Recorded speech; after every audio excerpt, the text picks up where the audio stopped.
ভারতের ত্রিপুরা রাজ্যের মুখ্যমন্ত্রীর জন্য উপহার হিসেবে 400 কেজি রংপুরের বিখ্যাত হাড়িভাঙা আম, 50 কেজি ইলিশ মাছ ও 50 কেজি রসগোল্লা পাঠিয়েছেন প্রধানমন্ত্রী শেখ হাসিনা।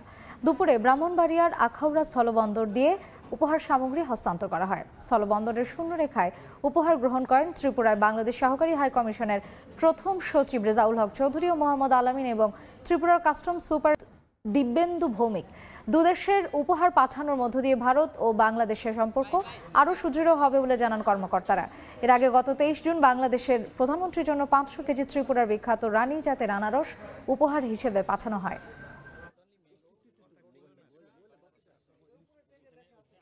ত্রিপুরার সাথে বাংলাদেশের যে একটা হৃদ্রতা এবং আত্মার সম্পর্ক, এটা আরও দৃঢ় হবে, সুদৃঢ় হবে এবং ভবিষ্যতে আমরা দুই প্রতিবেশী রাজ্য দেশ যেটাই বলি আরও এগিয়ে যাব এবং উন্নতির পথে চলমান থাকবে আমাদের এই যাত্রা। আশা করি এটা ভবিষ্যতে চলে থাকবে। এটা ইন্টারচেঞ্জই হয়ে থাকে।